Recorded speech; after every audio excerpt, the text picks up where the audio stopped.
जमुई के स्वतंत्रता सेनानी जगदीश लोहार का नाम बड़े ही सम्मान के साथ लिया जाता है। अंग्रेजों के नाक में दम करने वाले जगदीश लोहार के नाम अंग्रेजों ने 10,000 रुपये की घोषणा उस टाइम की थी। यही नहीं, अंग्रेजों ने उसका घर भी ढहा दिया और ज़मीन भी नीलाम कर दिया था। लेकिन अब स्थिति यह है कि जगदीश लाहौर की बेटी श्री विजया लक्ष्मी एक सामुदायिक भवन में पिछले 14 वर्षों से रहने के लिए मजबूर है। एक शहीद की बेटी को मात्र विधवा पेंशन के रूप में 400 रुपये प्रति माह मिल रही है। हम उस बेटी से बात करेंगे और जानने की कोशिश करेंगे कि उसके पिता कैसे शहीद हुए। दादी, आपके जो पिता हैं वो उसके बारे में कुछ बताइए। हमारे पिताजी स्वतंत्रता सेनानी थे और 30 से 38 वर्ष के दरमियान में वो लोहा लिए कि अंग्रेज़ों ने जब कहीं बाहर निकलते थे पुलिस की धांधली को देखकर बर्दाश्त नहीं होता था। कभी जमुई में पुलिस से उलझ जाते थे और कभी बाजार में जो है हमारे पासी लोग जो ड्राम दारू बेचते थे उसका दाम उठा देते थे कि तुम लोग नशाबंदी भी बंद करो।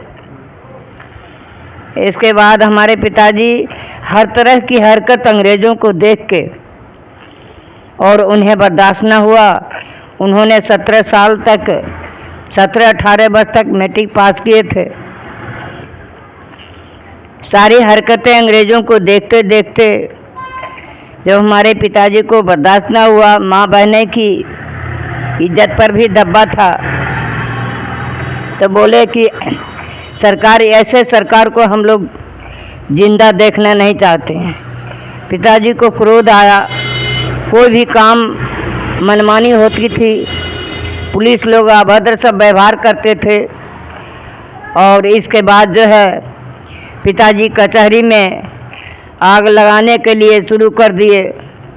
एक दिन हमारे पिताजी जमुई गए थे साइकिल लेके, तो वहाँ जो है पुलिस लोग नौटंकी कर रहा था।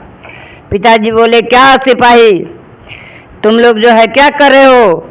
अभी होली 1 महीना 15 दिन बाकी है, फिर भी तुम लोग नाच गा रहे हो। समाज क्या कहेगा, हमारा गांववासी क्या कहेंगे, जमुई जिला का जमुई अनुमंडलीय क्या कहेगा, ऐसा क्यों कर रहे हो? बोला कि तुम कौन बोलने वाला है? मैं जो आएगा सो करेगा, मैं पुलिस वाला हूँ। पिताजी को गुस्सा लगा। उन्होंने जवाब दिए कि मैं सब कुछ हूँ। इसके बाद पिताजी 2 दाल पूड़ी खाए वहाँ, और वो तो गाना बंद नहीं किया, तो पिताजी उसे तमेचा लगाकर और चल दिए। पुलिस वाले तो गिर गया। वहाँ से आए, साइकिल रखा हुआ था, साइकिल उठा के और फिर मांगो बंदर आ गए। इसके बाद पुलिस हमारे यहाँ दौड़ा कि कहाँ है जगदीश लोहार। हमारे पुलिस को जो है गाली गलौज किया, मारपीट किया। तो पिताजी बोले कि हम घर में रहेंगे तो दिक्कत होगा, तो बाहर निकल गए। तो बोले यहाँ नहीं है जगदीश लोहार, किधर चला गया है? तो बोले क्यों पुलिस से तंग करता है, हम लोग नाचेंगे गाएंगे खेलेंगे कूदेंगे, तो उसके अंडर में मैं रहता है पुलिस से, अंग्रेज के पुलिस वाला। तो बोला कि कुछ छोकर बाबू यहाँ नहीं रहे थे जगदीश तो इन्हें उन्हें चलो जाए। पुलिस चला गया उस टाइम। इसके बाद पिताजी को और भी क्रोध हुआ। उसने जो है आगे बढ़े, बहुत सी इतनी खतरनाक सब कहानियाँ थी जो अंग्रेज से लोग हुआ था। बहुत आदमी तैयार हो गए। लोकनायक जयप्रकाश बाबू आए। अच्छा दादी, आपके जो पिता थे उसको जो अंग्रेजों ने पकड़ने के लिए कितना इनाम राशि घोषित किया? 10,000 रुपया इनाम किए थे कि जिंदा मुर्दा उसको पकड़ के लाएगा तो 10,000। इसलिए कि वो बिशनपुर जो है पहाड़िया जो है गिद्धेश्वर पहाड़ के उस पार बिशनपुर है, वहाँ नाक कान काट लिए थे तहसीलदार को कुल्हाड़ी से, और सीताराम सिंह थे, और वहाँ इधर कवाल का ये था कैलाश मंडल थे, शिवनंदन झा थे, मैंने बहुत सब लोग थे, और कचहरी में आग लगा दिए। घोड़ा जो चढ़ता था तहसीलदार, तो घोड़ा को मार के भगा दिया राजा के पास, गुरुप्रसाद सिंह के पास। और तहसीलदार को नाक कान काट लिया तो घरे रह गया हूँ, छटपटा गया। फिर राजा के पास में आया, बोला अरे घोड़ा खाली चला आया, कहाँ है बोलो। और उसका घर भी अंग्रेजों ने वो तोड़ दिया था क्या? किसका? तहसीलदार था वो, आग लगा दिया, कचहरी जला दिया। तो गुरुप्रसाद सिंह महाराजा थे ना, खरा महाराज का हम लोग बासी है। तो बोला कि अंग्रेज आया नहीं, तहसीलदार कहाँ रह गया, मर तो नहीं गया। तो तलाश किया तो बोला जगदीश लोहार जो है ना, वो नाक कान काट लिया है उसका और मार के भगा दिया वहाँ से।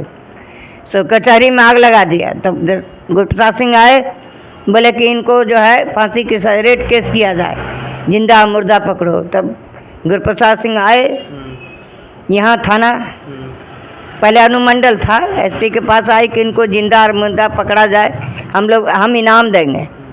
तो उसी तरह से उस दिन तो नहीं पकड़े गए। और इस तरह कई बार समस्या किए, जो कि घर में वारंट कुर्की आया। उस दिन डेना माटी से घर मेरा तोड़ दिया। मैंने आपके दादाजी भी उस टाइम के बड़े रेलवे कर्मचारी थे? हाँ, रेलवे कर्मचारी थे। आपके दादाजी का नाम क्या था? रामचरण लोहार। और मेरे रामचरण उस रेलवे का इंजीनियर थे। 300 रुपया महीना मिलता था। और हमारे बड़ा मिस्त्री भी थे, उसी से हम लोग का भरण पोषण चलता था। बहुत सा मशीनें वगैरह सरकार दी थी। और सिमरतल्ला में ज़मीन भी था। कितना ज़मीन? 90 एकड़ ज़मीन था। कुछ ज़मीन तो और जो है पहले नीलाम हो गया, और जो बचा था वो भी नीलाम करवा दिया। 136 गाड़ी मेरा माल गया। इस तरह से अनेक हरकत मेरे पास मेरे पिताजी के साथ आते रहा अंग्रेज। फिर ये काकन जो है थी एनपे में भी राजा था। आपके पिताजी अंग्रेजों का कितना घर जला दिया था उस टाइम? 40 घर जला दी, 40 कचहरी जलाए। कचहरी? हाँ, 40 कचहरी जलाए। सारी कागजात को बिक देते थे। और लोग जो है ना लूटने का कोशिश करते थे, तो बोला नहीं, ये सरकार की चीज़ है, मैं जलाकर भस्म कर दूंगा, इसलिए कि मैं चोर नहीं। इसके बाद लल्लू जी जो है मल्लेपुर के जो हैं, चंद्रशेखर बाबू, हीरा जी, ये सब हमारे यहाँ आते थे, यहाँ भाषण देते थे। तो बहुत दिन के बाद जो है, ये सब तो समय या बाद की बात रहा, अंग्रेज जो है हमारे बाबूजी के साथ हर दिक्कत पहुंचाया। हमारे जो इस्माइल बाबू एसडीओ थे, एसडीओ जमुई का एसडीओ साहब जो थे, वो हमारे रक्षक थे। वो कहते थे कि सर आज इनको रेड केस पर पकड़ने का वादा है, इसलिए जगदीश लोहार यहाँ पहुँच गए हैं। इनको जो है बेचारा कैसे गंगा पार करके इनको भगा दें हम लोग। तो अपना रिवाल्वर एसडीओ साहब दिए थे, और वे रिवाल्वर से हमारे बाबूजी गंगा पार किए थे। मैडम 2000 रुपया दी। वो लोग चाहते थे कि भारत माता हमारा देश हो, हमारी आज़ादी हो, हम अंग्रेज़ों के चंगुल में नहीं रहेंगे। तो इस तरह से कितने समस्या है जो कि साथ उनके झेलते रहे। किसी कृष्णा सिंह जो थे, वे सीक्रेट से उनको जलाया गया था। आपके पिताजी सुने अंग्रेज को चकमा देकर भेष बदल कर भी भागे? हाँ, भेष बदल कर 136 गाड़ी जो माल गया पुल पर बैठकर, वो जो पूर्णा मंगो का पुल है वहाँ पर बैठकर सब लिखते गए कितना हमारा माल जा रहा है, और कुछ नहीं बोले। मैंने घर में रहने का कोई प्रयोजन नहीं था, घर तो आइन तोड़ ही दिया था। उस टाइम के प्रधानमंत्री श्री इंदिरा गांधी भी आपके पिताजी को सम्मानित किए थे? ताम्रपत्र दिए हुए हैं, वो तो मेरे साथ की बात है, मुंगेर जिला में। और बोले कि बेटी ताम्रपत्र को तुम संभाल के रखेगी, क्योंकि तुम ही इसका कर्ता धर्ता है। और वृद्ध भी थे। एक आंख तो अंग्रेज जो है फोड़ ही दिया था। पिताजी अपना से जाके हाजिर नहीं हुए थे। जो है ना, पिताजी अपने से हाजिर जाके हुए मुंगेर जिला। हाँ, पकड़ा, सरकार उसको नहीं पकड़ सका, वो स्वयं हाजिर हो गए। इसलिए हाजिर हुए कि अब हम लोग दम पर आ गए, हमारे बच्चे जेल चला गया। आपके जो पिताजी है उसकी मृत्यु कैसे हुई थी? मृत्यु तो बहुत दिन के बाद न हुआ। अंग्रेज जो कि आज़ाद किया, जब से 1947 से जो आज़ादी हुआ, इसके बाद से जो है बहुत दिन के बाद ये सब समस्या ने आई। तो इसके लिए तो बहुत अच्छे से रहे और मंत्री लोग आते रहा कि तुम भी हमारे पार्टी में आइए। जैसे कांग्रेस है, हमारे बाबूजी पिताजी सोशलिस्ट पार्टी थे, तो अंग्रेज जी कहा था कि हमारे पार्टी में चंद्रशेखर बाबू लल्लू जी, तो बोले तुम लोहा चोर हो, तुम खाद चोर हो, तुम लोग के पास हम क्यों तुम्हारे पार्टी में आवे, हमने देश को आज़ाद किया। मैं भारत माता को प्रणाम करता हूँ, तुम लोग के राजनीति में नहीं पढ़ूंगा। इसलिए वे यहाँ तक ही सीमित रह गए, आगे हुए मंत्री या विधायक एमएलए एमपी नहीं बने, एक बार मुखिया बने थे। दादी, आपके पिताजी स्वतंत्रता सेनानी थे उस टाइम के, आपके जो दादाजी अमीर थे, हाँ। आपके पिताजी आर्मी में थे, तो इस हालत में आप कैसे आ गए? इस हालत में इसलिए आए गए कि जब हमारी सारा संपत्ति सारा प्रॉपर्टी चला गया, पिताजी जेल से आए, हम लोग का 1952 में मेरा जन्म हुआ जी, फिर भरण पोषण हुआ, 15, 16, 18 साल में शादी हुआ, तो गरीबी तो आ ही गया क्योंकि कुछ नहीं रहा खाने के लिए। 5 बीघा जमीन था, वो हमारा भतीजा बेच के अभी दुकान की और मिट्टी का, और हम आए थे तोरा यहाँ कुछ नहीं है, तुम हटो यहाँ से। तो हम आखिरी सेठ में सुशील सिंह जो है, सुशील सिंह जो है बागा खाड़ वाला, बोला कि सवासी ने इनको रहने दो, कहाँ जाएगी, निसहाय महिला है। और हमारे ससुराल वाले हमको निकाल दिया, यद्यपि उसी लोग के नाम से ज़मीन था, तो हम तो लाचार होकर यहाँ चले आए।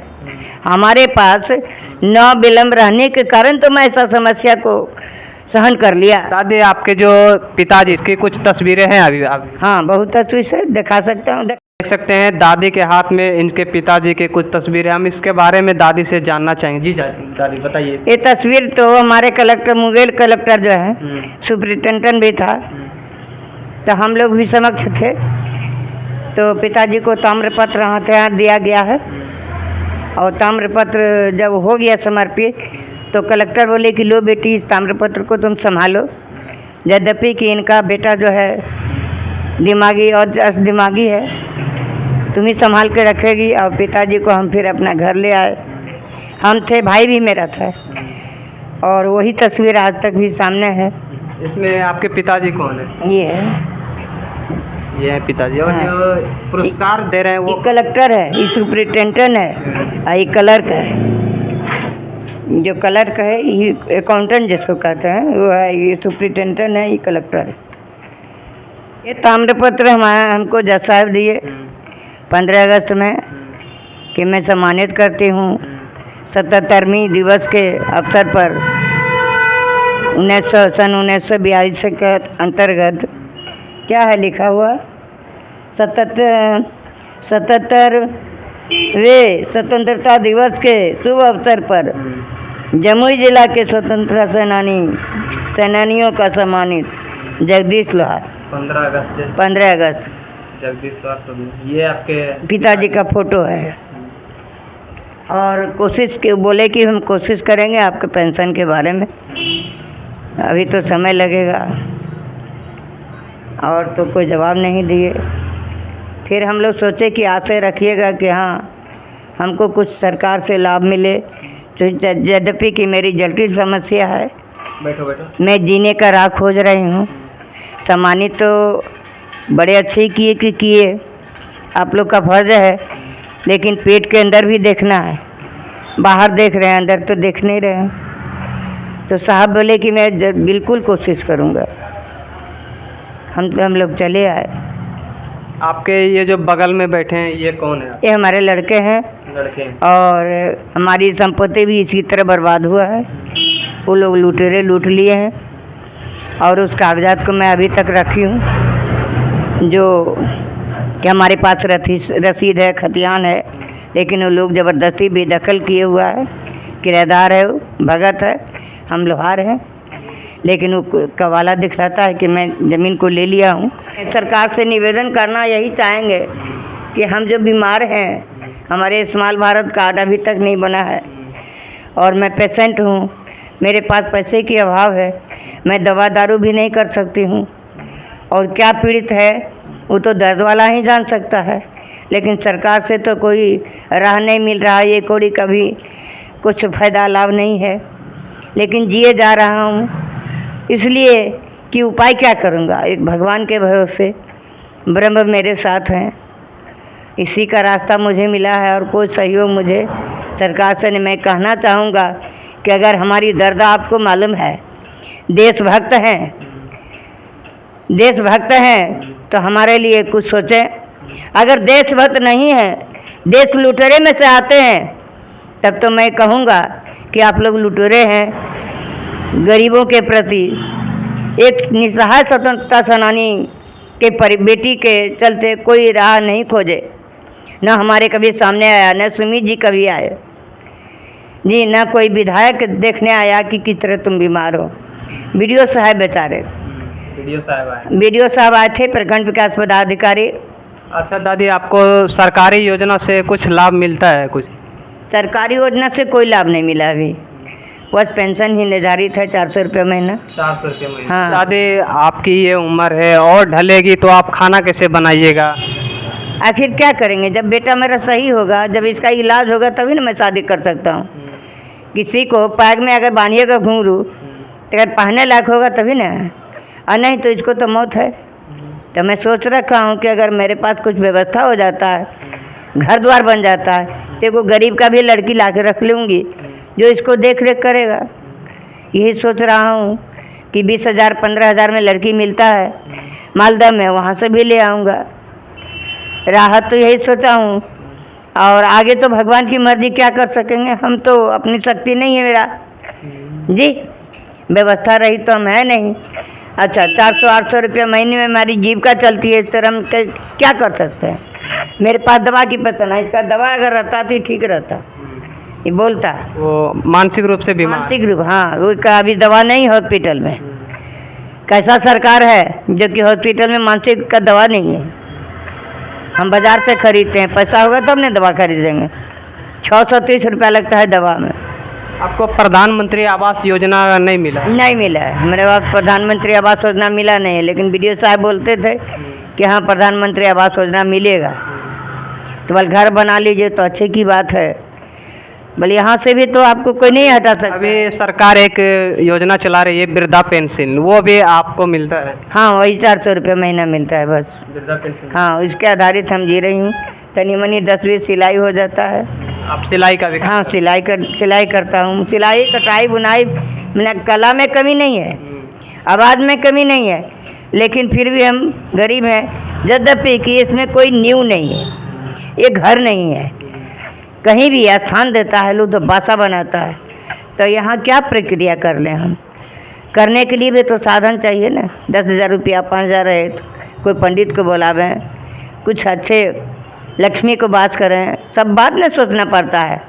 बाहर वाला फुटपाथ पर रहने वाला आदमी क्या सोच लेगा? तो सरकार के साथ सारी समस्या है और मेरे साथ हुई, तो सरकार तो ये देखने नहीं है कि उनके खजाने में तो 2 रुपया है नहीं। अगर 2 रुपया रहता तो कहते कि चलो उस गरीब को पैसा दे आओ या कुछ मदद कर दो। एसडीओ अपने कुर्सी तोड़ रहे हैं, वीडियो अपना कुर्सी तोड़ रहे हैं, उसको गम क्या है? वे क्या जानता है दर? अभी का जो प्रधानमंत्री है वो आपको कैसा प्रधानमंत्री लगा? वो प्रधानमंत्री अच्छे नज़र आते हैं, लेकिन दिल्ली में है मोदी सरकार जो हमारे अच्छे हैं। अभी तो भारत का रखवाला वही, उनको नीतीश कुमार आपको कैसा नजर? नीतीश कुमार भी ठीक ही नज़र आते हैं, इसलिए नज़र आते हैं कि उन्होंने बहुत ऐसे काम किए हुए हैं जो कि 35 वर्ष वो मुख्यमंत्री बने हैं। पंचवर्षीय योजना है, 7 बार मुख्यमंत्री बने हैं, तो उसको हम लोग कैसे गलत कर देंगे? और वो भी स्वतंत्रता सेनानी का बेटा है, तो सहानुभूति तो उनमें भी है। तो दादी, यहाँ के जो मांगोबंदर पंचायत के मुखिया श्री रमेश पासवान, उसको आप क्या मैसेज देना चाहते हैं? तो उनको हम यही मैसेज देना चाहते हैं कि हमारा देख रेख करे, उन्हें कुछ मदद करे, खाने पीने का राहत दे सकते हैं। दादी हार्ट पेशेंट है, इनसे कम हम बात करेंगे क्योंकि ये बीमार है, और हम आपको कमरे दिखाने की कोशिश करते हैं कि दादी कैसे रहती है। देख सकते हैं ये सिलाई मशीन है जो दादी कुछ करके अपने आप को गुजर बसर कर रही है। इधर शौचालय है जो कि छोटे से कमरे में बना रखी है, 10 बाई 20 का कमरा होगा, और यहाँ पर कुछ देख सकते हैं, सिलेंडर है, इधर खाना बनाती है, इसका किचन रूम इसी सब रूम में है। हम सरकार से यही मांग करेंगे कि इस दादी का जो देख रेख के लिए कुछ सहायता प्रदान की जाए। मात्र जो है विधवा के रूप में मात्र 400 रुपया इसको प्रतिमाह मिल रही है, और यही है कि हम सरकार से यही चाहेंगे कि इसको सहायता प्रदान करें।